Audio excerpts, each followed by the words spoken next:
Hello, fellow writers. I'm Lewis. That over there is Tolkien, and you have found the Scripturian Society. Welcome, everybody. Hello. I'm Ash. That's Karissa, aka Lewis, and I'm Tolkien. Yeah. And congratulations on entering this phase of your existence where you exist with Exactly. us, the Scripturian Society. I intentionally made our introduction sound like you're being inducted into a cult because you are. Yes, exactly. Congratulations. Mm-hmm. So, yeah. This is a secret underground society. If you tell anyone about it, we will have to hunt you down. Actually, do tell people about it. Yeah, good point. Actually, tell all your friends, and we will bring them in as well. We will be the biggest, most public secret writing cult in the world.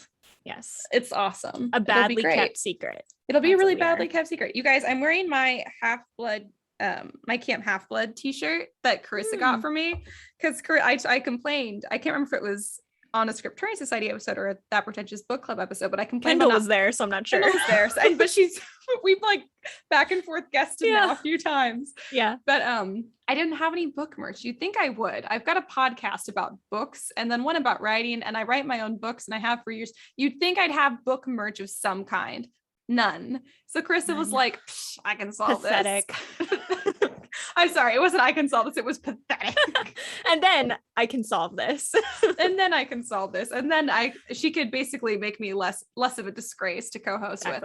So she sent me a shirt, a Tolkien shirt, which has a really funny quote on it that I took a picture and forgot to post, but I do have a picture of myself wearing it. And my Camp Half-Blood t-shirt, which is great because Percy Jackson's always been my favorite book. So it's exciting stuff. I'm glad you liked it. It was supposed to be, well, it is her Christmas gift, but there was a sale at the place that I was going to buy from. So I'm like, I'm just going to send it. And then I didn't tell Ash that I was sending it. So she probably didn't know what it was and opened it. But I didn't. I opened it and I was like, Karissa probably. And I was right. See, I am waiting till Black Friday to get your gift because I think it's going to go on sale, but I've had it picked out for a while now. Because you guys were recording this episode directly after the other one. So while it is not yet December in our timeline, in your timeline, it is now December 3rd, I believe. I like that. We're in an alternate time zone. We're in an alternate. Yeah, we are. We really are. Which is, it is interesting to think of it like that. Ooh, I like it. Good for us. Yeah. That's fun. So NaNoWriMo's officially over in this fantasy timeline. How did everyone do? Because I did real bad. Yeah. Who did better than us? Probably everybody. Yeah.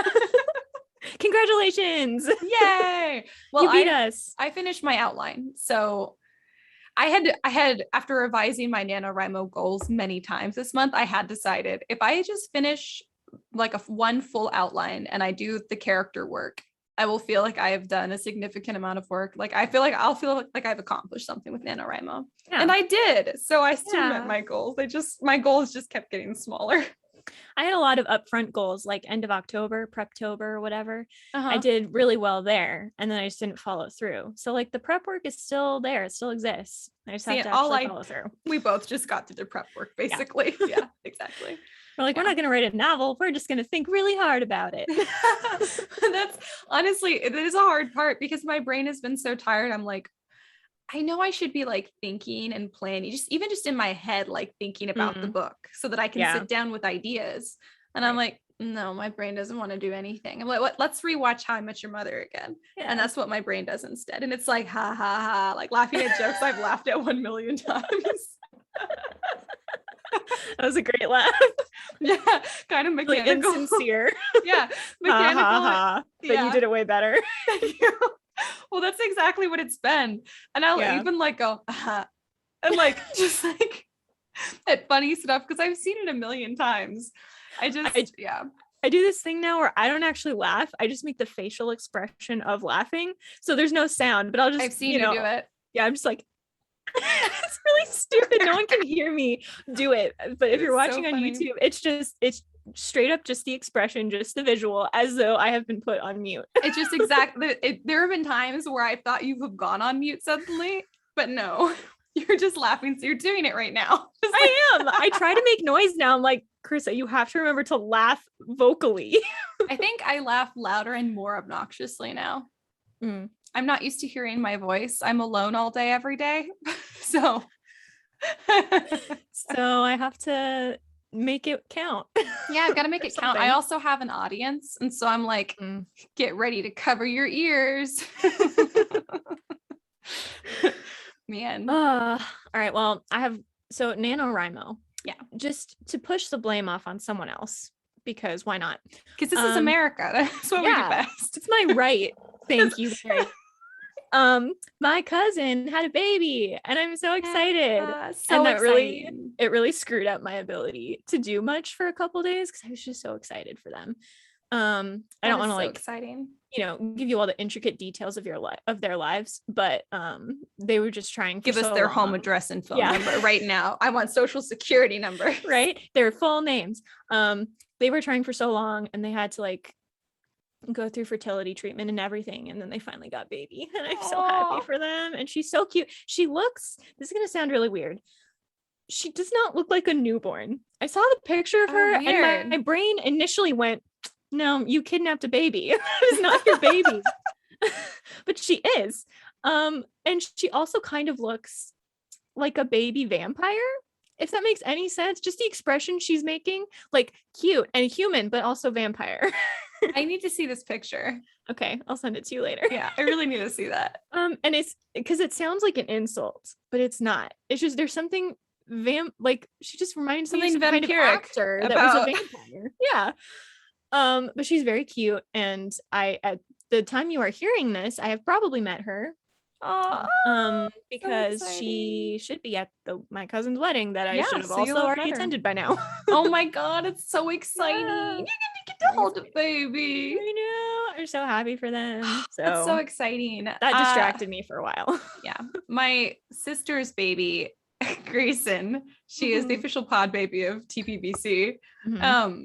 I was literally talking to my sister last night and I was like, she's going to say dada first, right? And she's like, yeah, but I almost got her to say mama today. And I'm like, it doesn't matter. Dada, they're always going to say it first because natural advantage. It's just an easier sound to make. Baby is going to say dada first. And she's like, yeah, but she made the must sound today. And I was like, I love you, but it doesn't matter. No. She woke up this morning. The first thing she said was, this baby just dead ass said dada. And I'm like, I knew it. I called it. Like, straight up eye contact with your sister, just like, dada. I'm sure revenge. She did too. And then she probably giggled at herself. She's a very happy baby, but she is so cute. And I so knew that was going to happen. So speaking of language things, you know what I realized the other day? What? So I was watching this video. Was it an ASMR video? Maybe. Where the person on camera was teaching us German. And I realized German has gendered articles and nouns. Now, I had always assumed that this was a Latin-based language thing. Like French does it, Spanish does it, etc. So I texted my cousin who was learning Japanese and I said, hey, does Japanese have gendered nouns? And he said, yes, we don't really have articles. It's just that there are different words for the masculine and the feminine. And I was like, okay, so you're telling me that English is one of the only languages without gendered nouns? When did we lose that? Why and when did that get cut off? Because English is a Germanic and Latin and everything else kind of language. Yeah. I'm just so does Russian do that? Does Russian have gendered nouns? Some of them, yeah. Gosh, I just want to know when that cut off. Yeah, they do. And articles and gendered articles. Yeah.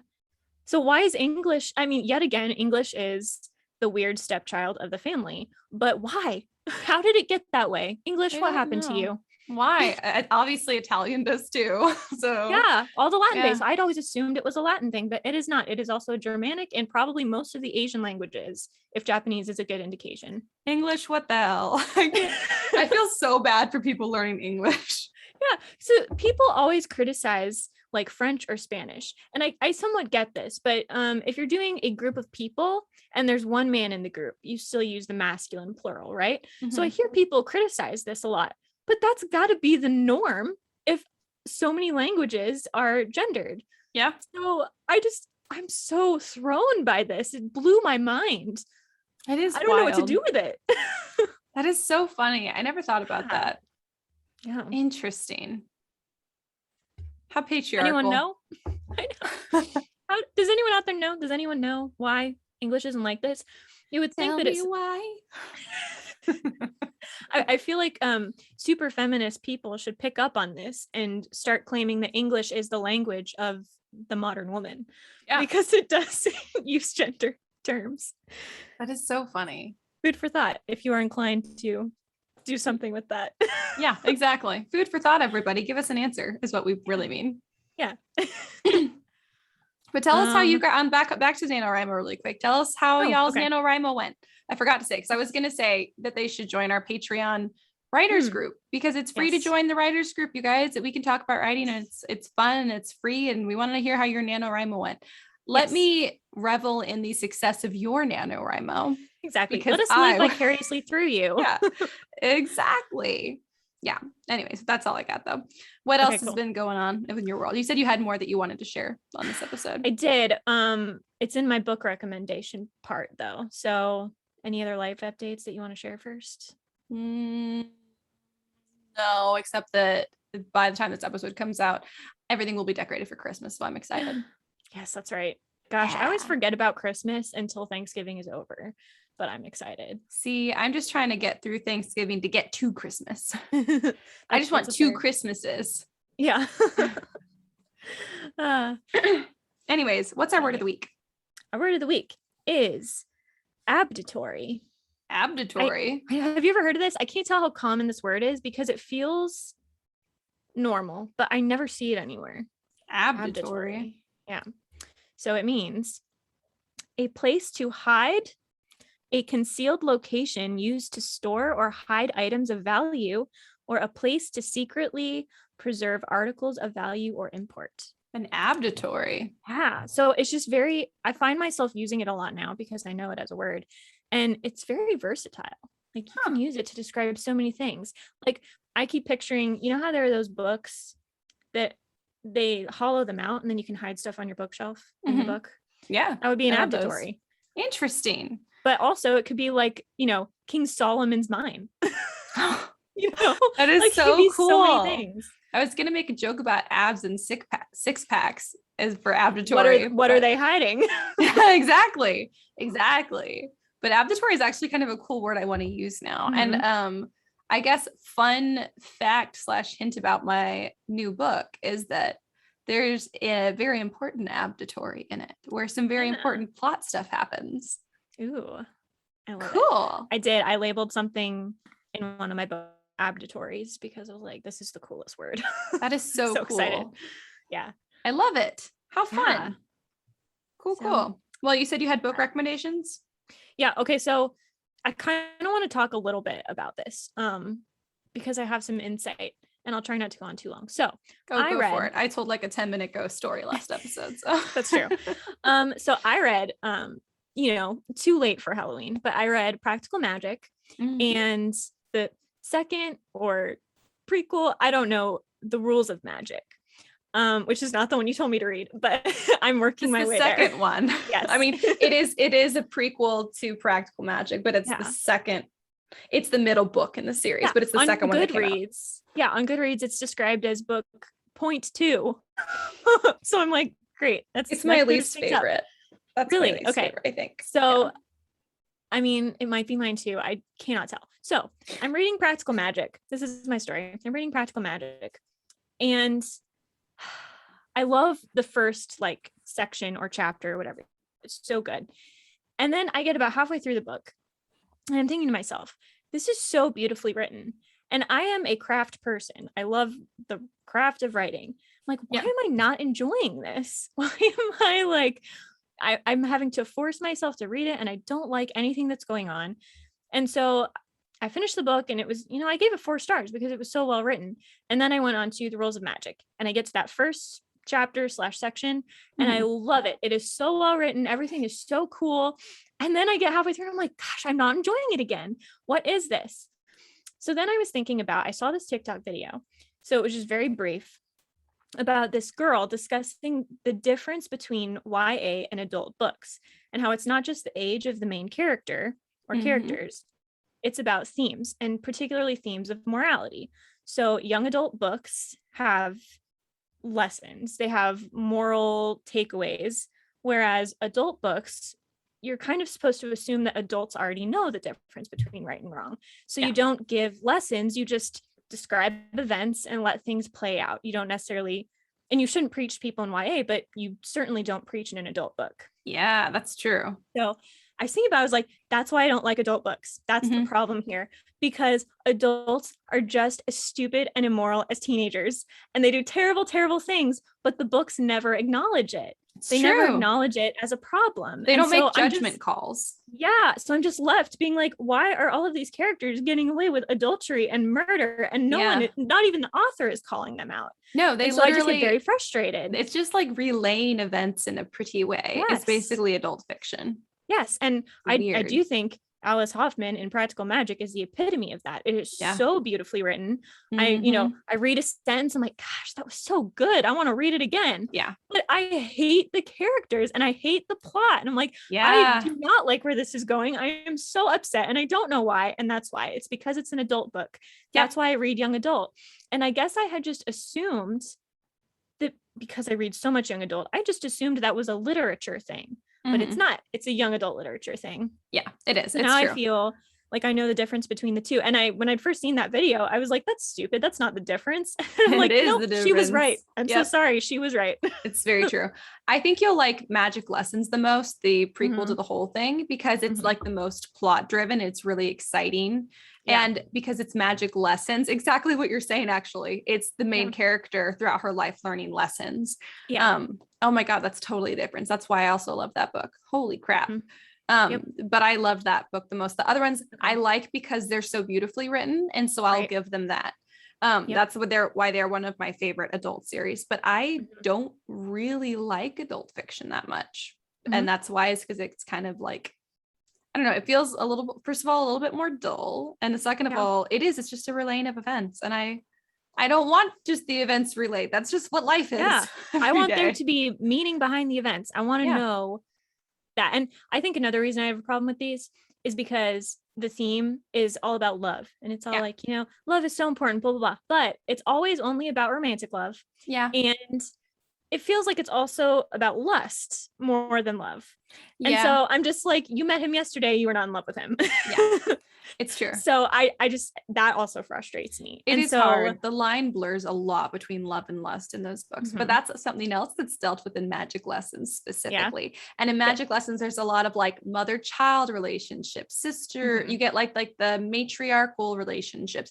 I mean, the sister relationships are supposed to be important in Rules of Magic and Practical Magic, and they are kind of important, but actually I just feel like the movie made that more prominent than the book even did. I haven't even seen the movie, so I was going into this totally blind, and I just feel like I think that's why I liked those first chapters in both books, because it really was about the sibling and sister relationships, and then it got all into their romantic relationships where they make terrible decisions constantly. Yeah. And they're like, we're cursed. I'm like, maybe you're just bad people. Did you ever consider that? Well, they are cursed. And you'll see that also in the first book. I believe them because of the death, but all of the other things, they're like, why is this happening to us? I'm like, maybe it's because you're having an affair with a married man. Did that ever occur to you? Yep. It's true. It's true. So I agree. Yeah. So in conclusion, if you tend to like adult books, I think you will really like these because they are beautifully written and I love them for that. If you are a young adult reader like me, be cautioned because read Magic Lessons. Yeah. The difference between YA and adult is not just the age of the main characters. Nope. It's deeper than that. Yeah. And I now realize that, and I'm glad I realize it, but it puts me more firmly in the YA camp. So hell yeah. I would say if you pretty much only like YA, but you're like, but I wish I liked adult, read Magic Lessons. See if you want to read the other two. You'll like Magic Lessons, probably. I'm excited. You really might not like the other ones. Yeah, ironically, the start of it all. Yeah. But I think you'll really enjoy Magic Lessons. Kendall gave it 5 pinkies up, and so did I. And Kendall also doesn't read adult fiction at all. It's really good. But Kendall's the co-host at That Pretentious Book Club, by the way. if you're new, our sister podcast. Yeah.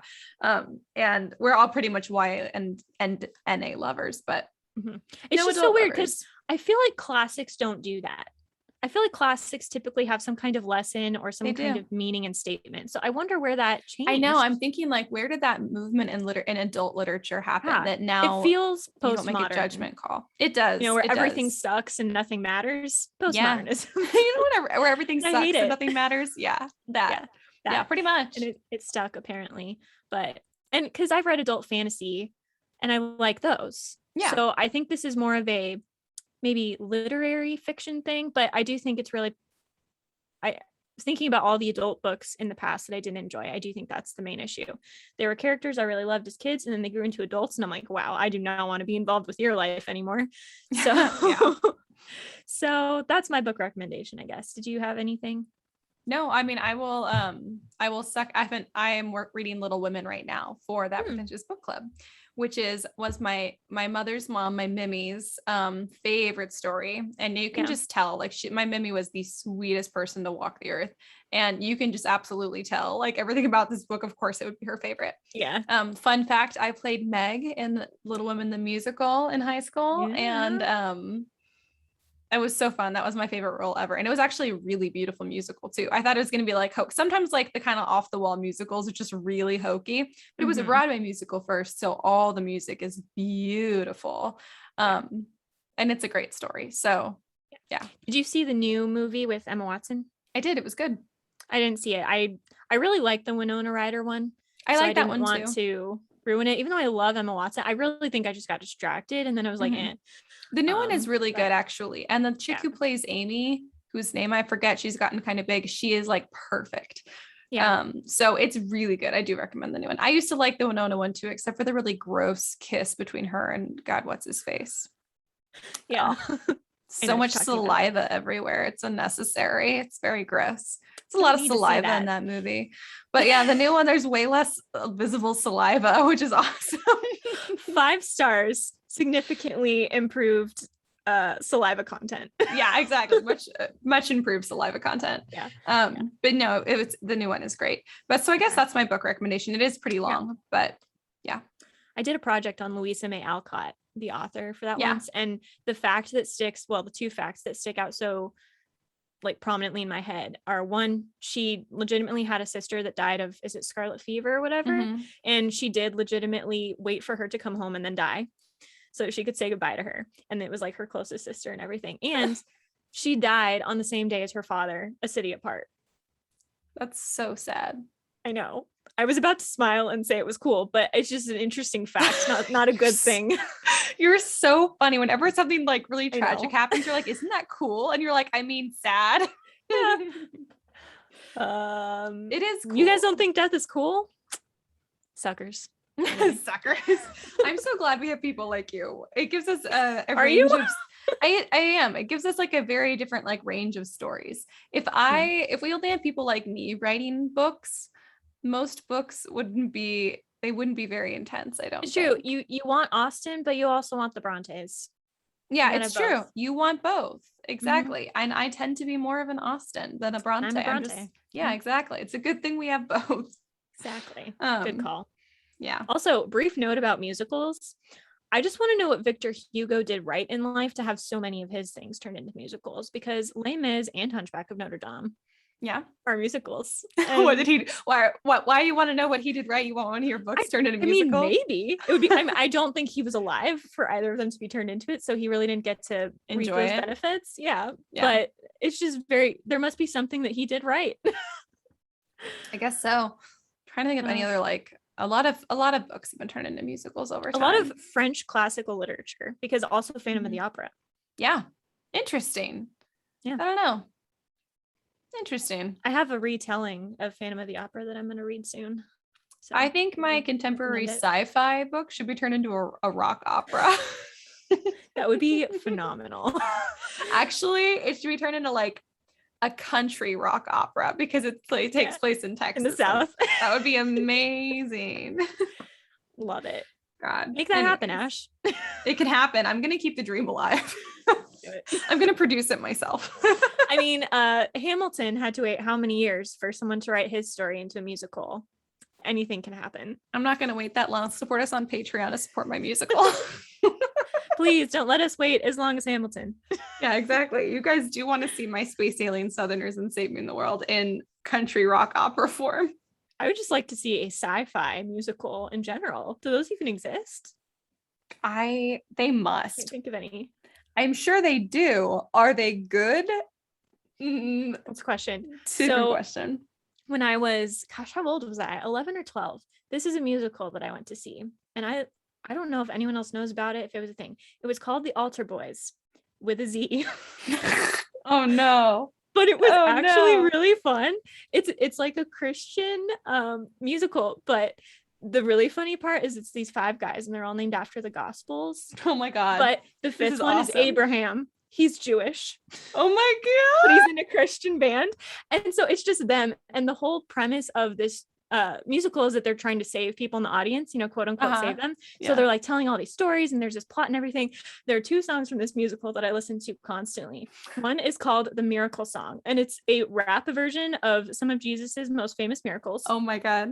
The other one is about hell. And they're like polar opposites in vibe and content matter. And I listen to them a lot back to back. And I don't know, has anyone else out there heard of this musical? Because I kind of love it. It's kind of my, is it a hipster thing or a underground thing that I know about that no one else does? It's really cool. I cannot. I enjoy it. I hate when people replace S's with Z's. It's like my biggest pet peeve. But what you're describing, the Altar Boys, is just like, it's great. I can't. That is wild. It was so good. Oh, that is so funny. What was I, 12? My 12-year-old mind thought it was really good. And I still listen to the soundtrack. So that's funny. Take that as you will. I just always remember there's an introduction song called The Altar Boys. And they're naming themselves. And you're like Matthew, Mark, Luke, John, Abraham, he's Jewish. And I just love it so much. Oh my God, that's amazing. That is so funny. God, that's funny. Yeah. Someone find this out there. Somebody look into the Altar Boys. That is Altar Boys with a Z, not an S. Don't get it confused. Exactly. I was also listening to the Gallivant soundtrack. Oh, yes, please. Which I always do when I need to pick me up because it's great. Oh, with his shirt. I just always think about that moment. For those of you that don't know what Gallivant is, it was a let us improve comedy. Yeah, go look for it. It is fantastic. It is like a parody of musicals in medieval times with a bunch of famous stars. It is so good. It's so funny. It's a medieval musical comedy. Yeah. It is so funny. It is I can't take it. There is this song, the She'll Be Mine song, which I think is the first song aside from the intro song. And there's this part where you think he's going to make a rhyme that he doesn't ultimately make. And it's like it's kind of a perverted joke. And we watched this episode, 5-6 times until finally we were just sitting there and we looked up, we're like, did you guys just hear that? What? And we had to go back and listen to it. We're like, yes, he did say that. Yes, he did say that. Yeah. Oh, it's so funny. It's still great. Periodically think, this is my moment in the sun. Whenever anything happens. Yeah. I always do I super believe in you, Tad Cooper. I still say, I super believe in ... That's my thing. Oh God. I want to rewatch Gallivant so bad. I started getting Javi to watch it and he's like, yeah, this is really funny. It's good. And then for some reason, like he just fell off the wagon and he didn't want to watch it anymore. And I'm like, this show is weird. You watch the first only 2 or 3 episodes and you're like, you get to the one where the Lords of the Sea song happens and you're hooked. That's when I became hooked. And this show, you would not think, if you knew me as a person, you would be like, Karissa, what are you talking about? You like Gallivant. It does not seem like the kind of thing I would like, but I do because of the episode with the Lords of the Sea song. I need you to come back and visit me so we can watch Gallivant together again, because I think you're the only one who enjoys it as much as I do. Enjoy it a lot. I like one of the songs in the beginning of season 2, Off With His Shirt, obviously, because it's just so funny. I don't know why. It's just like the funniest song to me. God, they're all so good. Anyway, just to sell it a little more, it has the guy from Psych, Detective Lesser. Yes. It also has Lee Jordan from the Harry Potter franchise. Ooh. And let's see who else famous is in it. Bunch of guest stars. Yeah, but a bunch of guest stars. It's got Weird Al in it. Yeah, that's right. He plays a monk. It's good. It's a good time. Good stuff. So check it out if you enjoy good humor and musicals. And check it out even if you don't, because you clearly need your taste improved. Obviously. And we can help you. I super believe in you, Tad Cooper. We should do one episode of this podcast where we just relate the plot to Gallivant as we remember it. That would be truly excellent. Do you guys bonus episode? Do you guys want a bonus episode? Oh, okay. We could do like a drunk history thing where we drink and then we try to remember all of the plot to Gallivant. Christmas is the best idea we've ever had. It is. Oh my God. As a Christmas gift to all of you, we'll do this for you. You will enjoy it whether you've seen Gallivant or not, which is why it's perfect. That's true. And they're like, we did not ask for this. This is not what we're asking for. We're not going to listen to that. Like, yes, you will. You will. Just, you're going to say you won't, and then you're going to find yourself listening to it. And you're going to be like, dang, maybe I need to see that show. We should have done PR for that show. Absolutely. They got screwed over because that show was fantastic. Only 2 seasons. What? So sad. Bring it back. Their conclusion song is we'll never see you again unless we get picked up for another season. The opening to season 2 is like, here's a season no one thought we'd get. Yeah. God. It's good. Good times. Anyways, what's the theme of this episode? Villains. Did I do it right? Kind of.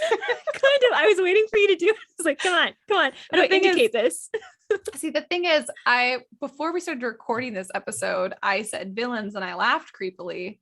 And perfect. Then I was like, I'm going to do it again. Just wait. But the thing is, what I did just now, I wasn't even trying to do. I wasn't even like thinking I was going to, that just came out naturally. And then after the fact, I was like, oh yeah, I promised to say villains. And then with a creepy laugh. It's just because that's what comes to mind.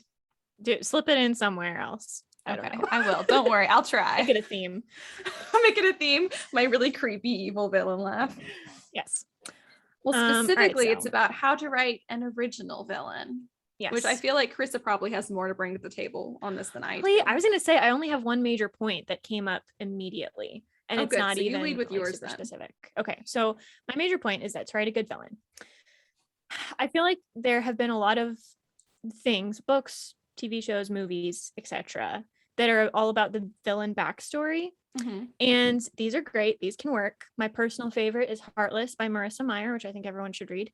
Mm-hmm.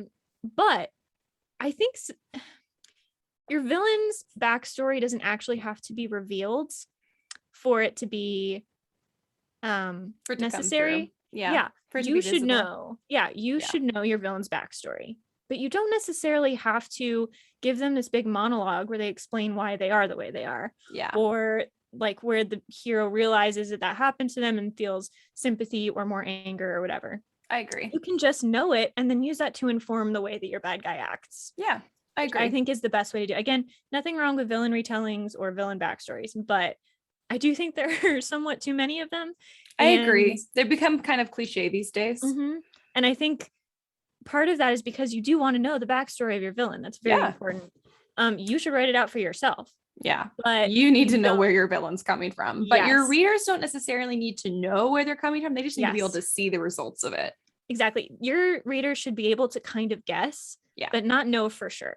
Yeah. That's what I think would make a good villain, because then there's still that aspect of mystery. And you can know their motives and everything, but it will still make them more mysterious, which usually makes things more scary, and also just make them a full-fledged character, which your villain should always be. So that was my major initial thought. Yeah. I agree.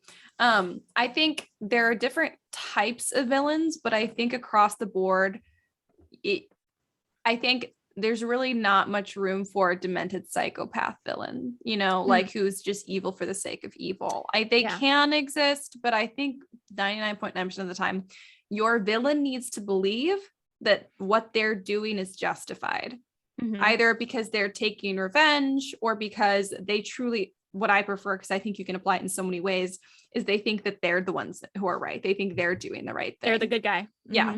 Your villain should think that they're the good guy, or that what they're doing is absolutely justifiable.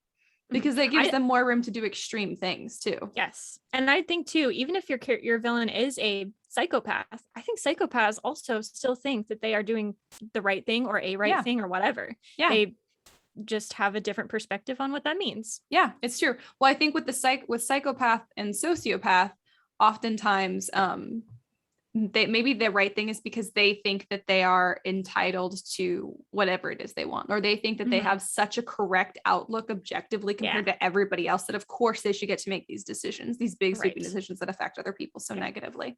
So even if you want to go at it from like this person's not right in the head angle, you can absolutely, sure. I think a lot of people who are drawn to power have something like that going, but it can't be the only thing. It still needs to be that person is making a connection, that for whatever reason, what they're doing is right. Yeah. No one does evil for the sake of doing evil. The same way no one really does good for the sake of only doing good. Most people have some kind of motivation beyond that. It's true. Yeah. I think a lot of people like do good because they don't want to hurt someone's feelings, or they do good because they want people to keep caring about them. Yeah, exactly. They want to be liked. So, and those aren't necessarily bad. I mean, I saw something that said, so you can have characters and like human people that do want to do the right thing and, be on the correct side of any kind of conflict, but they do have to have some kind of personal motivation to be on that side of things. So if the right thing costs them, you need to show why that's a cost they're willing to pay. Yeah, that's very true.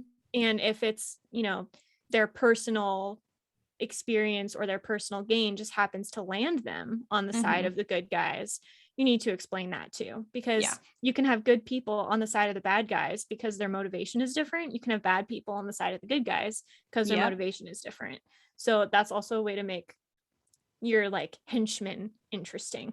It's true. I always really like the idea of the bad guy's sidekick, who is his sidekick because of loyalty. Because loyalty is a good thing. Loyalty is a positive trait, but is it getting twisted and you're loyal to the wrong person? Oh yeah. So you can kind of mix up the motivations there. So people can be good for the sake of being good, but they also have to have a personal stake in the matter. Yeah, usually. It's true. And so it's the same with evil. I mean, except that, I don't think you can be evil for the sake of being evil. I mean, not that you can't, but I think that in books, I don't think you should write villains that way, because I just think it's fine. It's just not a good villain. It's just it's not original. It's not authentic. You should definitely know why your villain is choosing. And I think for a truly good and deep villain, that what they're doing should cost them something too. You need whatever that villain's motivation is to be just as motivating as what your protagonist's motivation is. Even if it's motivating them to do the opposite thing, it should still cost the villain something, because whatever your protagonist's goal is, there's a flip story on the opposite side where that villain thinks that they're the protagonist and they want to reach their goal. So they need to have all of the same stuff that's in the way that your protagonist has, even if your readers don't see it. So that's just where you have to do a lot of background work, and don't put it in the book. Again, save it. Maybe you'll do a short story, or maybe you'll do another book or something. You need to know for you, but your characters, your readers don't need to know really. But yeah, you definitely want to flesh out your villains really well. I would like to see more female villains. We don't get a lot of good female villains. It's true. Yeah. I also think we also tend to get the same kind of archetype for female villains, which is kind of the seductress kind of villain. Yeah, it's the seductress. I do like, but this is a reason that I really like Marissa Meyer's Heartless, is that that's not really her main goal or her main strength, and I just really like that. Yeah, I think people do that because they're like playing into like, what do women have an advantage on with over men? Typically you'd be like, maybe seduction, but there are other things too, think about it a little more. I think that women tend to be more diplomatic as well, which can be twisted to they can use peace against people. They can, because we can be very manipulative, and that's not always bad. Diplomacy is manipulation, but it's manipulation for good. You can absolutely be just as manipulative for bad, or for just selfish intentions, and maybe it doesn't hurt anybody.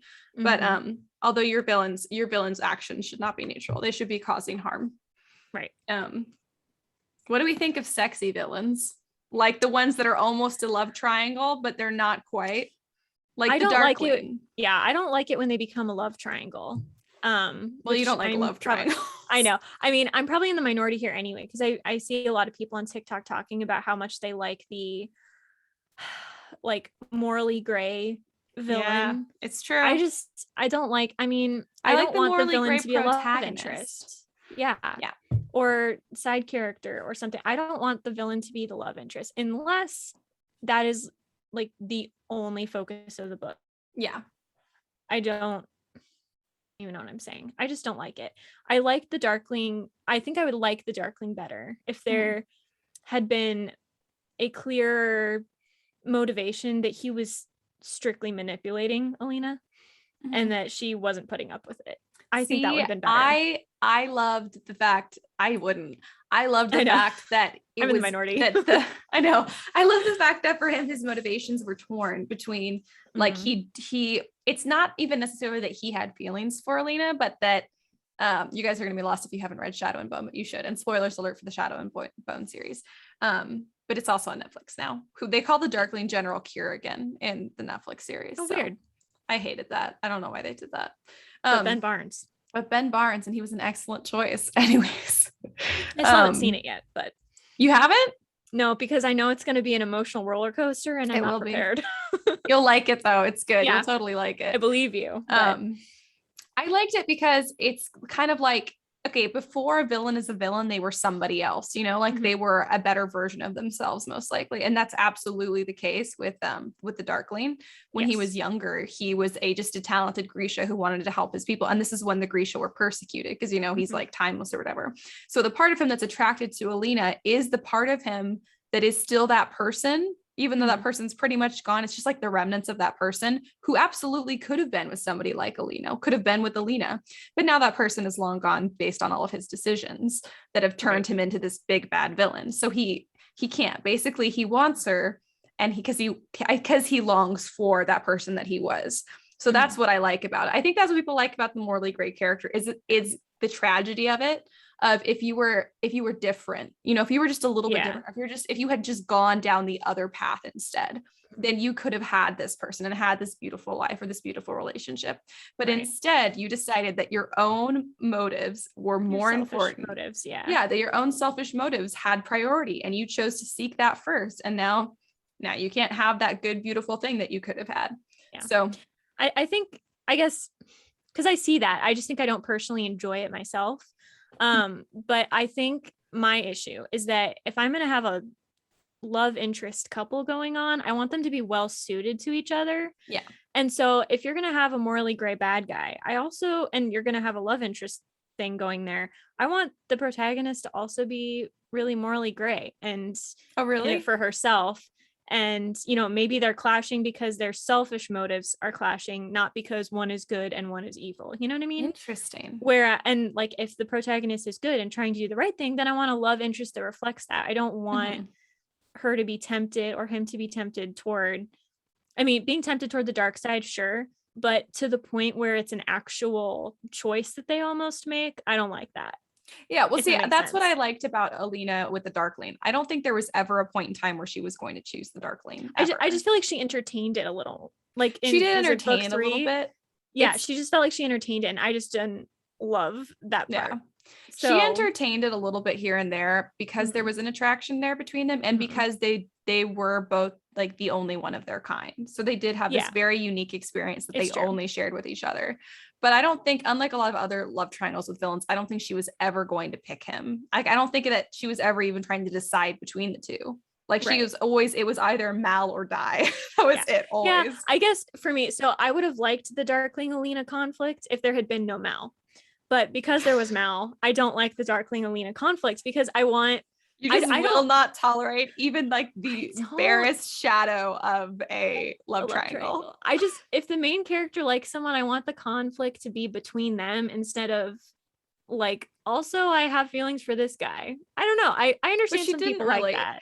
The thing is, Alina's feelings for him too were like the feelings of sympathy she had were for the sad little lost, broken person that he was. Yeah. So it's not for the Darkling.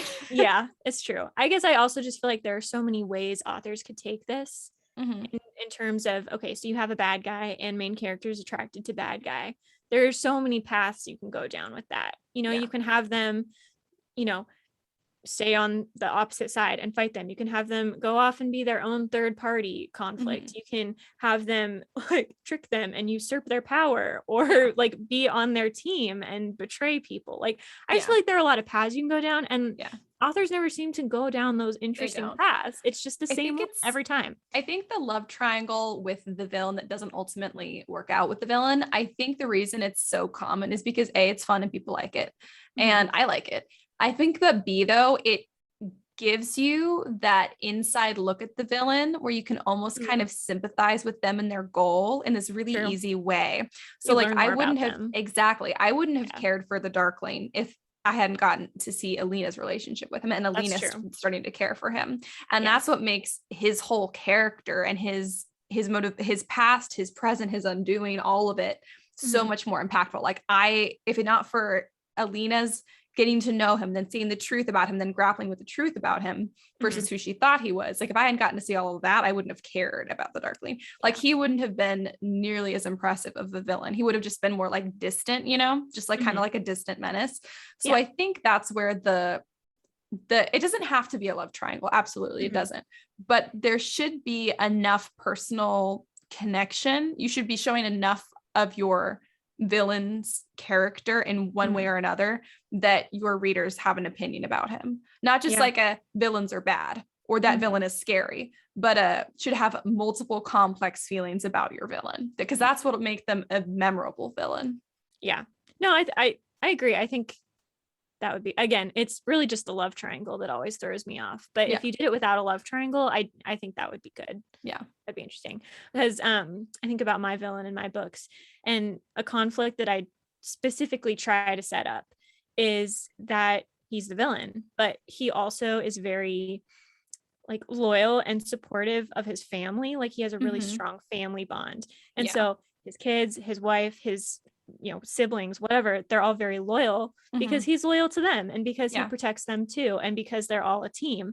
So it's like, okay, so you're a villain, but you're also protecting people you love. And isn't that often the goal of the hero, is to protect people they love, but gone wrong maybe. So I don't know, that's just my I think that's a great point. I think that's honestly like maybe like the biggest takeaway about writing villains is that, because it's about people in general, is nobody is all good or bad. You can look at the worst criminal and it would be so much easier to just say that's a bad person, but nobody is entirely good or entirely bad, not even Mother Teresa. So like you have to remember that about your villains. Like they could be utterly despicable, but they're not entirely bad. There's got to be one or two things about them that are still good things, or things that were good and now they've been twisted. But your readers need to see that that's a multidimensional person, that is not just a villain, but that is a person who made decisions for valid reasons, or for reasons that seemed valid to them. Reasons that you might make choices because of. Even. Yes, exactly. What motivates your villain needs to be something that could feasibly motivate your readers in their lives. Otherwise, it's just not compelling. You're just kind of like, okay, why? I think if you have a good villain, there's going to be a moment when villain is talking or hero is, observing, when the reader's going to go, they're right. They've got a point there. But their means are so wrong. The best villains are right about at least a little bit. So I think to have a good villain, you have to have that moment where the reader is suddenly like, given a little different circumstance, I might be on your side. Yeah, it's true. I think a big thing with villains is for most villains, the ends always justify the means. And that is, I don't personally believe in that. I don't remember where the quote is from, but there's a quote that is the ends don't justify the means are the ends, which basically means whatever method you use to make your desired result come about, now you've created a reality in which it's okay to do that thing, where it's okay to do that, to use that method to get what you want. So now that is the end you've created, is that method is now okay. And that's going to happen a lot now. So that's why you can't just say the ends justify the means. And that's a really complex topic, but for the most part, that's a big struggle we see with hero versus villain. Is hero doesn't want to use, awful methods to, achieve end goal. Villain will do it because they feel that they are justified to do it. They feel that their goal is important enough that it justifies the means no matter what. Yep. Yeah. A random example that has been occurring to me is the TV show, The 100 or The 100. So I I really love especially the first 5 seasons of this show, because I feel like particularly each season finale really drives home some kind of moral dilemma where the hero is making a choice, and I feel like almost always they make a kind of ends justify the means choice even though they're the hero. Oh, that's awful. And I know, and so it's just so hard. It's such an interesting conflict to see, if the entire human race is at stake, does that justify murder? Or does that act of murder mean that humanity is no longer worth saving? Yeah. And that kind of conflict. And I just think it works so well in that show. Yeah. So if you want, a lot of the villains in that show ultimately become allies because they're just so similar to the quote unquote heroes. I think that brings up another good point too, which is that especially if you're going to have a series, there can be more than one villain. You do want to have one primary antagonistic force, but you can have more than one villain, and alliances can shift and change. Yes. So maybe the person that seems like the villain in the first book was actually just a pawn for the bigger villain for the overall series. And maybe that villain is willing to create an unsteady alliance at some point, or maybe they're not, or maybe you just have one primary villain, but you've got these other morally gray characters in between, and alliances shift and change. And now they're on one side, and now they're on the other. What I think is really fun, well, not really fun, it's really tragic, and I hate it on the inside. I'll think it's such fun. a good thing that happens. You'll totally think it's fun. Is when somebody who is a friend, like genuinely a friend, an ally, who knows and cares about the protagonist, betrays them. I love it. And now you have this brand new villain who you didn't expect, and it hurts so much worse because that's somebody that intimately knew and cared about your protagonist, and vice versa. It's like they're not the big bad, but you feel so much more like you have to take them down because of the personal aspect. Yeah, it's honestly so much worse. You get distracted by it. You can be like, well, I'm going to take this guy down instead of the actual villain because I was so hurt, which creates interesting dilemmas. Exactly. And like, not to go into protagonist stuff too much, but some of the stuff you were talking about with villains can also apply to your protagonist too, like to your hero. Your hero should also not be entirely good. They should also be wrong about some stuff, and maybe they make wrong decisions. Maybe they decide the ends do justify the means. Like maybe they do every now and then. They probably would regret it for the most part. For most for a your hero villain, your hero villain, because they're just people. That's really the thing. They're just people. Both of them are people. Your villain is a person, a real person. And your hero is a real person. So they're both flawed, but one of them might be more flawed than the other, or willing flawed to in hurt a more more dangerous people. way. Yeah, it's often flawed in a more dangerous way, or wants something that causes harm to a lot of people.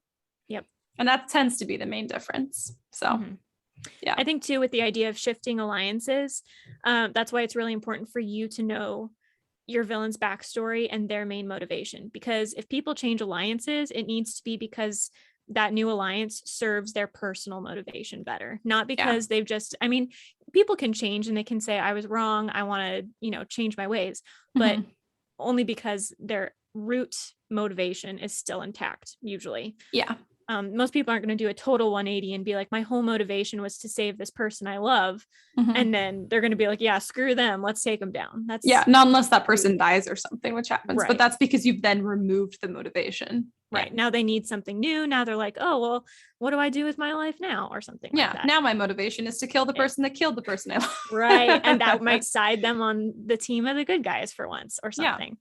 Exactly. But it just, their motivation needs to be clear, and it does need to come organically from what you know their past is and who they are as a person, not just a villain.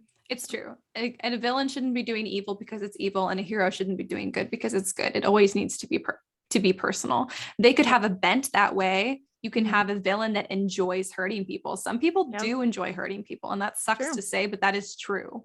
So I mean, that definitely lends itself to a strong villain character if they don't mind what they're doing because they don't mind hurting people. In fact, maybe they feel kind of powerful. And a good character probably doesn't enjoy that. Like, you know, maybe they do. Interesting if they did. But I guess you could still have a hero that enjoyed hurting people if their biggest motivating factor still made them do good and fight the villain. I was thinking like a Dexter-like hero where you enjoy doing good, so you channel it into doing something. Wait, what did I say? You enjoy hurting people, so you channel it into doing something good. Yeah, which is interesting. Lost my train of thought. Anyway, but yeah, something like that can be your hero's motivation. Maybe your villain is someone who really wants to do good, but is willing to do bad things to get it done. And over time, that motivation is lost, or changes or something, or changes or twisted, or maybe they start out with the ends justify the means, and then along the way they realize that they enjoy hurting people. Because I think that also happens in real life too. But typically your hero shouldn't enjoy hurting people. That's pretty uncommon. Like your hero the goal should be not to hurt people. Right. Like for the most part, you can deviate some, but for the most part, that's what sets apart the heroes, that they're not willing to do it. The hero is not willing to do everything in their power to get to they've got boundaries. It's almost the disadvantage of the hero. It is the disadvantage. There are lines of the hero. They're not willing to cross. Yeah, there are lines that a hero won't cross. A good villain, a motivated villain, psycho or otherwise, they have like almost no boundaries, if any boundaries at all, of what they want to do. Anything that doesn't hurt their end goal, they're willing to is pretty much in bounds. Yeah. Yep. Pretty much fair game. Yep. Yeah, which is horrifying. And they can justify it. That's the thing too, is like, even if they doubt themselves, a villain will always find a way to justify what they've done in the past too. So also you have to think about, if you're going to have a villain that's like interacting in conversation with other characters, and I do think that you should, because the danger with having a villain that you don't get to see conversation and direct interaction with the other main characters is that it becomes this kind of distant foe instead of this real life personal here and now. Close. Yeah, you want it to be up close. Yeah. So I think that you should have those moments. I'm totally just lost my train of thought. Oh no.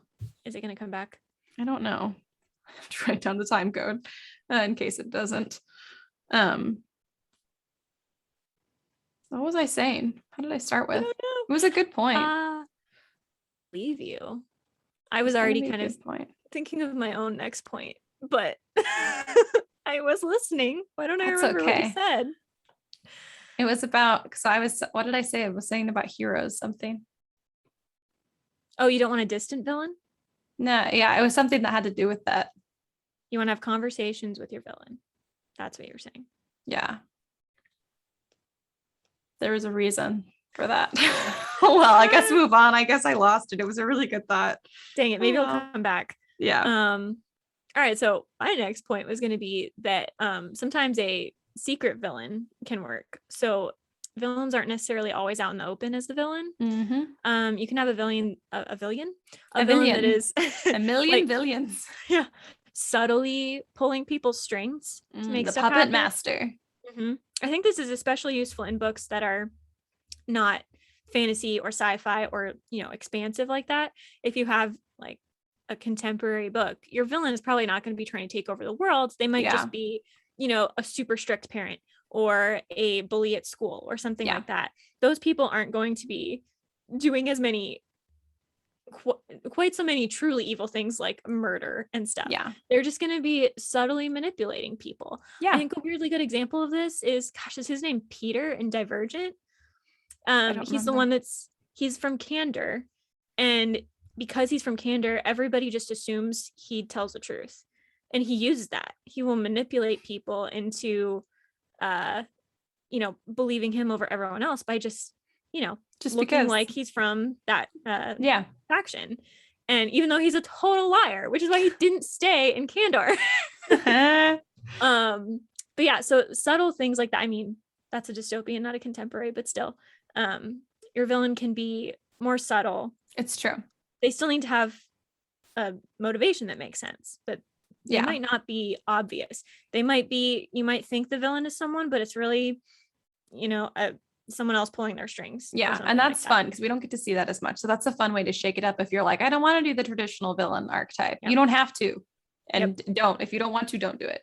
Yes. Try new villains. Yeah. I think the biggest place where villains tend to fall apart, or like the threat of the villain just doesn't feel imminent enough, is when, as a writer, we don't know what a villain wants and why. Like that, I want to take over the world. Okay. Like why? Why do they want that? And how do they plan to do that? And do you really mean they want to take over the world? Do they want to take over a kingdom? Is there a specific, what do they want to get out of that? Like, is there like, what specifically about ruling the world would satisfy them? Yeah. They want to control people, or they think they can do good by ruling the kingdom. Are they trying to just take down the existing ruler of the kingdom or something like that? Exactly. Do they want to get rid of all the magic in the kingdom? Like they need to have. Are they scared? Are they angry? Are they what emotion is there? The goal for fantasy type books can be, I want to take over the world. Like you really can't, it's hard to get away from that, because in a lot of fantasy books, you're like, no, I do need that to be the villain's goal. It's so broad in scope. Just be that. It has to be more specific also. It has to be, this is why I specifically want to take over the world or the kingdom or whatever it is. I think also if you can narrow it to like a kingdom instead of the world, or a region or something like that, that's a little bit more, feasible. It feels a little bit more specific in itself, but there needs to be specifically a reason that they want to do that. And I think also characters that want to take over something, to be in charge of something because of the power, tend to be narcissistic. So in some way or other, it should show that they think that their ideas are better. Yeah. Their goals should be showing through in other factors of their personality. Yeah, exactly. It should be very clear. And narcissists are often very appealing people. So some villains can be just like, grotesque. I don't like them right away. Sure. But I think some of the most memorable villains are the ones that you kind of want to like, or you're like, oh, they made a really good point though. Yep. Yeah. They're kind of right. Yeah. I mean, villains, even in real life, people who are evil people get the farthest when they don't come across as evil people until later. Yep. So, and that's a narcissistic thing, is because you can justify acting however, you can be as deceptive as you want, because if you're a narcissist, your end goal is worth it for everybody's sake. You're like, but I have the best thing. It's going to be the best for everybody. So I'll do whatever I need to make it happen, including lie my ass off, including even maybe do some good things for the wrong reasons. Villains can absolutely do good things for the wrong reasons. That's another fun way to shake things up. That's kind of like the idea of a female villain in diplomacy. Like a female villain preaching like, guys, we need to be at peace with each other. We need to stop all this war. That can turn into a bad motive. That can corrupt itself. Yeah, absolutely. But it's going to come across as a really good motive to most people. It's true. I think also the way that your villain deals with setbacks is a good way to illustrate their character. When a hero deals with setbacks, we often see them acting like kind of down on themselves, like, I'm just not strong enough, I'm just not good enough, I need to work harder, I need to, versus at least with narcissists in general, because this is in real life what narcissists are like, the ones in my family at least. I'm saying this to point out I do have direct experience with this. I'm not just calling narcissists for no reason. Tend to get kind of hysterical because they're like, but I'm owed this thing. Why isn't this thing happening for me? Because the world owes it to me, or because my idea is so good that it's owed to me, or because I would be the best at ruling the world, so it's owed to me. So they tend to get angry versus depressed. So that's like another way you can really illustrate. You can even, I love this twist when it happens. You have a character, you're not really sure it's a villain until all of a sudden they don't get what they want. And then they just lose it, just a full meltdown. And you're like, okay, hello, entitlement. There we are. It can also just be a hint. Like like early on, there's a small setback and they get really freaked out. And you see that as a reader, but you're like, oh, well, they're not the villain, but moving on. Yeah, exactly. But that's the hint that maybe they actually are. Exactly. I think that's, absolutely. That's a great thing to play with, is like, how do your characters react to settings, like to the things that are happening to them? Villains specifically tend to have strong reactions. It's just true. I do think there's a flip side too, where if your villain is maybe the more cold type as opposed to narcissistic, where they're going to not feel much of anything at all, and they're going to act very calm when things go wrong, which can also be very terrifying. Yes, it can be. And more like, don't worry, I have backup plans. up the wazoo. Like this It's is not true. a setback. It's true. Which is that's more of a like a cunning villain, someone with a long-term plan, as opposed to someone that wants something singular, very specific. Yeah, that's true. But I still want to see when the long-term villains that are cold and cunning get pushed to the very edge. So maybe they don't have multiple outbursts, but at some point, even if they've only been internally processing this whole time, at some point when you push them to the end of the rope and there's nowhere for them to go, you need to see some kind of, but I have the best idea. Even if they're not narcissistic, because if they're like that cold and calculating, then even if they're not personality-wise narcissistic, they do think that their idea was the best. If they really thought it was going to get them that far. You know who a good example is of this? Clancy Gray from The Darkest Minds.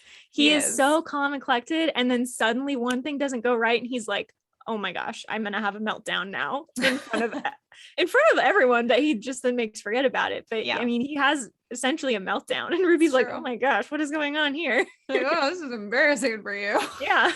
Wish I didn't have to see this. Oh God. I do love that when people have like when assholes have like really big public meltdowns. I'm like, oh, sweetie, embarrassing. Yeah. Especially because like anytime a hero has a meltdown, it's always used to discredit them. Like, oh, see, they're irrational. They're, not thinking straight. They don't know what they're doing. They're too emotional. Yeah. And it's like, but so is the villain. Yeah, but so are you, buddy. It's true. Yep. Villains are fun. I think you can do a lot with them. I think with anything, because the villain tends to be the one that's, the main antagonistic force. Not necessarily. It can always be internal too, but because they tend to be in the plot causing the most drama, you do first and foremost need to know what's your villain's background, like Karissa mentioned. You also need to know, what do they want? Why do they want it? It needs to be specific. God, and I had a really good concluding point. I know. I can't remember it. Thoughts are hard. Dang it. I get it. I'm still thinking about like why a distant villain doesn't work and if there's any type of way to make it work. Because my initial jump off of that was when it's not a person, like nature. Yeah. Nature can be the antagonist of your story. Yeah. So can you have a villain that is more like nature than like a villain? I don't know. You can, like a faceless villain. Yeah. Yeah. But at some point, and there can be like and so basically there's antagonistic forces at work that create conflict and problems that the characters have to deal with. But I think then at the end of that series, there has to be a direct confrontation with nature. Exactly. Or I guess I'm thinking series long. Yeah, exactly. If you think series long, you can definitely start with a villain who's distant, as long as at the end in the last book, there's a face-to-face. Right. Yeah. Maybe it's not the one you expected, or maybe it is. And it's just an interesting confrontation anyway. God, I love when it's a trick villain, when it's not who you expected. I do love it. But there's also value in the Voldemort villain, that you know who he is, but from the start just has a lot of power behind him. It's true. And his was his motivations were not at all unheard of. No. Those are pretty common. that is actually a good example that I think sometimes when people write flat villains, they usually make the motive something like, I want to take over the world, or I want to be in charge. Yeah. But most people aren't necessarily motivated by that. Most people are motivated by things like fear of death, or wanting to protect someone they love, wanting to protect themselves, wanting to have enough money to not starve to death. And then it's never enough, things like that. Yeah. True. Those are more common goals. And while obviously those are good goals for more contemporary real world villains, you can also expand those out to the extreme in your fantasy dystopia sci-fi stories. You can. I think a lot of villains become villains due to prejudice too. So I think you need to think about why do people become prejudiced against other people? It's usually out of a lack of understanding and fear. So maybe your villain wants to oppress one group over the other, like one group of people over the other, people who can do magic, or maybe like muggles or whatever, or muggle born people who can't do magic. Exactly. People who can't do magic, people who are different in some way that the villain fundamentally doesn't understand, to the point that maybe they've had something in their past, like some kind of interaction with it or not. but they're so afraid of it that they feel that it is their job to get rid of it. That's an ongoing motivation in real life. Yeah. And they make them almost subhuman. And if you can make anything subhuman, you can justify pretty much whatever you want to do to them. Yeah, exactly. If you can prove that they're worse than you, or that they're a threat to you, or they're a threat to the people you love, because then you can spin it and get other people on your side, because fear is the most powerful motivator of armies. So absolutely. So that's another classic, an oldie, but I'm going to say a goodie, but it's not a goodie. It's just a consistently existing one. Gosh, it's so consistent. God, I just love humans. One thing, we are consistent with our flaws. It's true. We're like, hey, everyone's free. Who can we oppress next? Yeah, it's so real. It's so true. It's true. And they're like, why should we oppress those people? Because they're a threat to you. And you're like, oh, I didn't think they were. Checks out. Checks out. Let's go to war. Yeah, totally legit. Yeah. Yep. Well, I guess that's all I got to say about villains, because I lost my train of thought like 3 times. I want to know. I know it was something about distant villains and having a conversation with villain. I know it was a good one too. Dang it. I know. You'll remember as soon as we stop. Probably. If I remember, I'll have to write it down and make it a rapapa. Okay.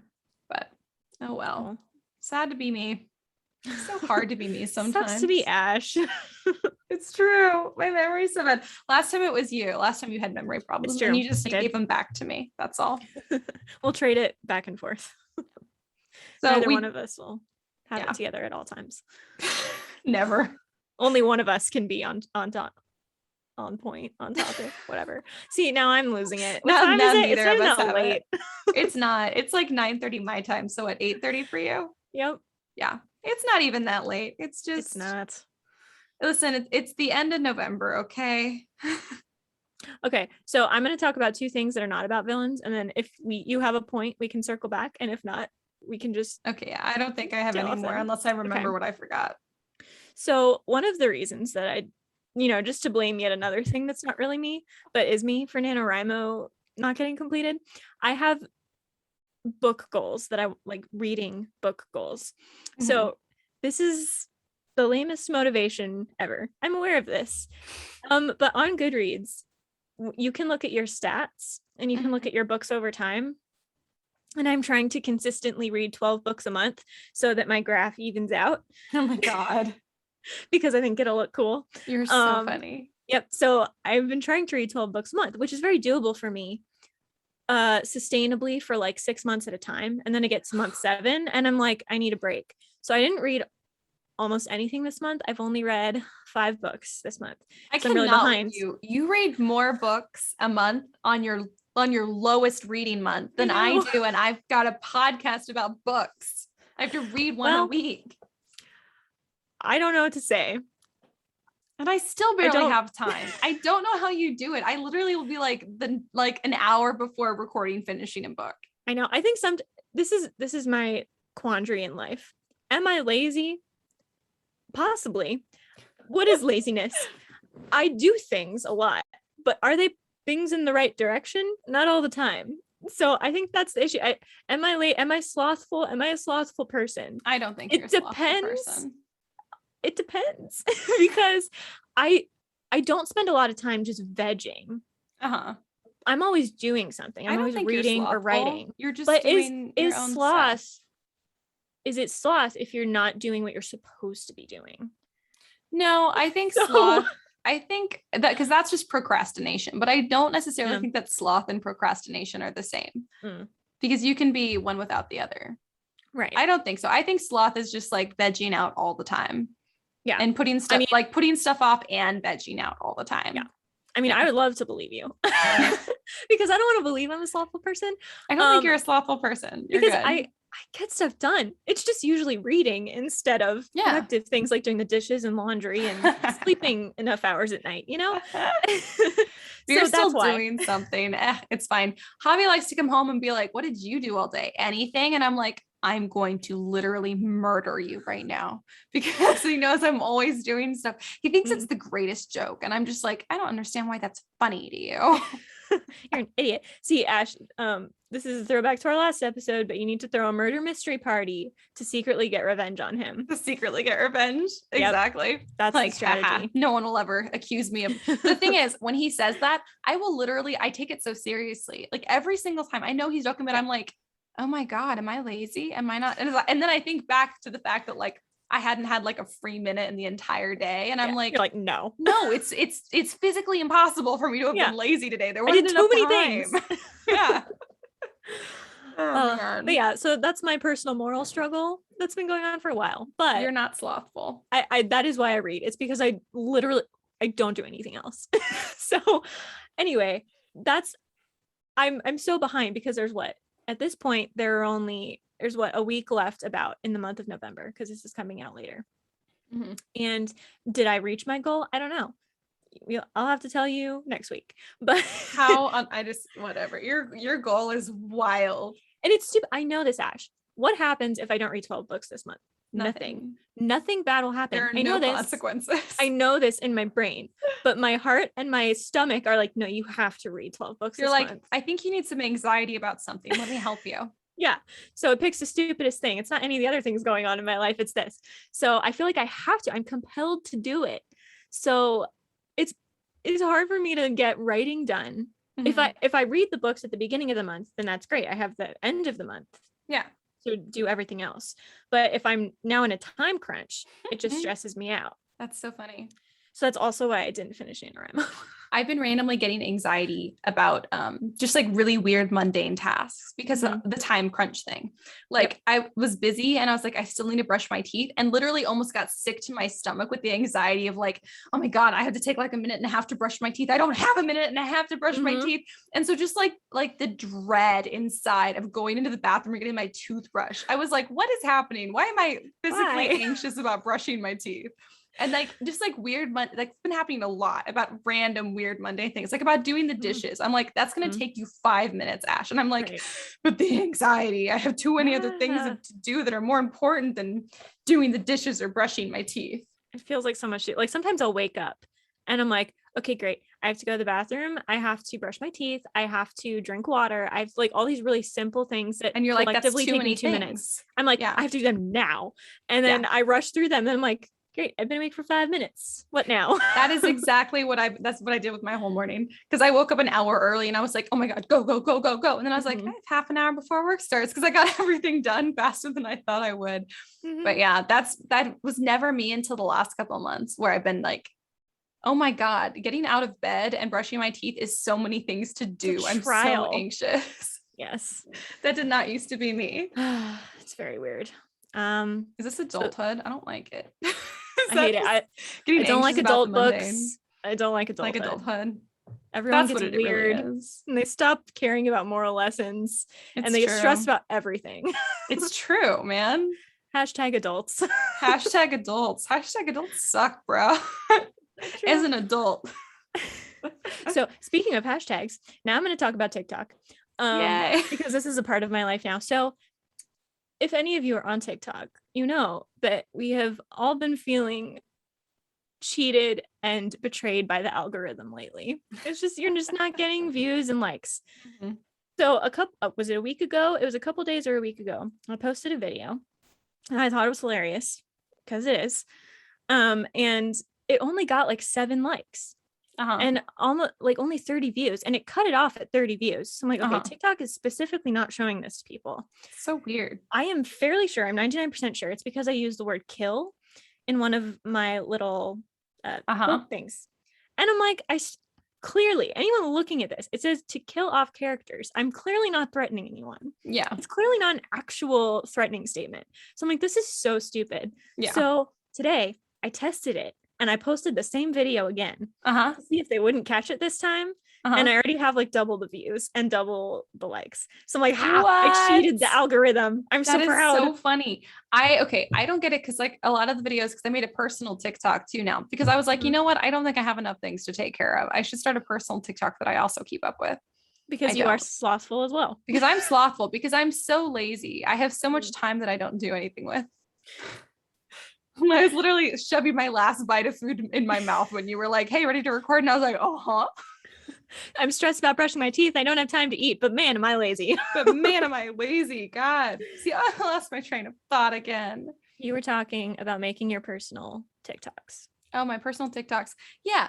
Okay. The one I just posted got like 140 likes on it, and the rest got like 2. And I'm like, how? Okay, but I've had like the same number of followers this whole time, and I didn't even really get any more followers from the 140 likes. So I'm like, what is happening? Exactly. No idea, Ash. I have no idea. I posted on Instagram, and like one of them got like over 100 likes on Instagram. So I'm like, okay, I don't understand what's happening right now. Confusion. And Instagram won't let me boost posts from That Pretentious Book Club. So if any of you guys know why Instagram does that for literally no explanation. First, like a few months ago, they were like, you're blocked. And I was like, why? And they were like, oops, our bad. Weeks later, it was an accident. And I'm like, yeah, what? And now they're like, you should be fine. You should be able to boost stuff. Guess what? I can't. It won't let me. You lied. I have to like pay Kendall to do it. For some reason, it'll let her do it through our account, but not me. And I'm like, it's weird. This is the same account. This makes no sense at all.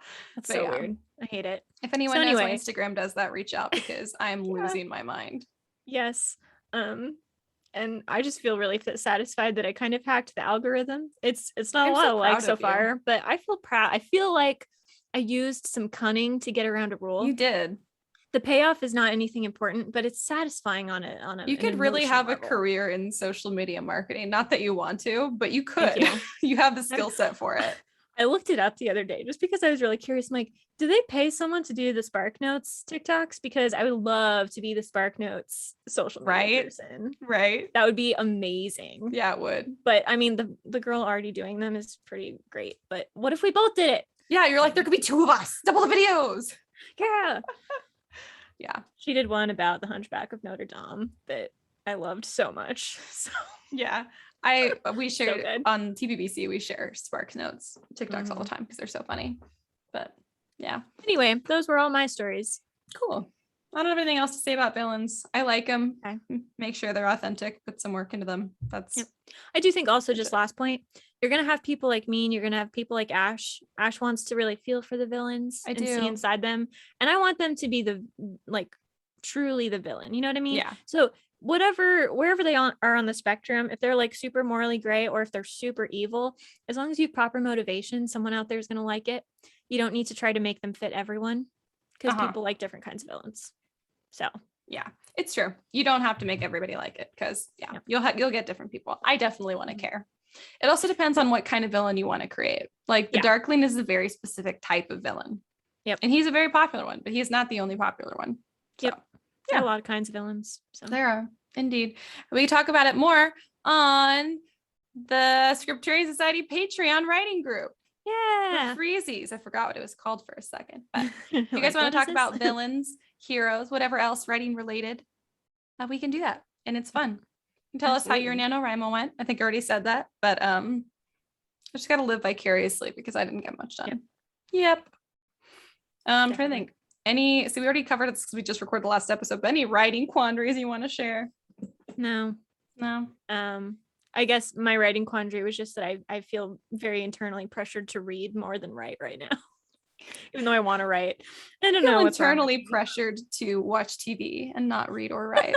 But I have to read a whole book, and I need to start writing since I finished my outline, and it's all fresh in my mind. That's what I keep doing, is I'll make an outline for something, or I'll like do some notes, and I'm like, excellent work, Ash. Let's take a month break. And then I get back and I'm like, wait, what did I write? What did I start? Forgot everything. Literally forgot all of it. Yeah. Oh, well. We'll see you guys next week for another writing discussion. You can follow us so you don't have to miss us in between. Don't worry. You can follow us on social media, the Scriptorian Society. We're on Instagram, where you can get fun writing tips and stuff, like little summaries basically of our episodes throughout the week. And of course, as Karissa mentioned, our TikTok is pretty spectacular. There's a lot of really fun comedic writing videos on there for you guys to check out. So please follow us. If there's something that you'd specifically want us to talk about, let us know. You can DM us. We reply. We are here. We want to talk to you. If there's something you want to talk about specifically, that would be awesome, because we love to talk about writing. Can you tell we made a whole podcast specifically to talk about writing? Also, help us beat the algorithm. Help us beat the algorithm. Someone's Help like, I us. have the cheat code, but I'm not telling you. Tell us. That's downright villainous. Yeah. I'll write you into my next book. Yeah, you're the villain because you wouldn't share your cheat Boom. code with us. What? See, I said boom. See, Boom. villains can be motivated by many things. Yeah. I don't know. Yeah. Yeah. Well, until next week, everybody, keep writing. And we'll see you on the next page.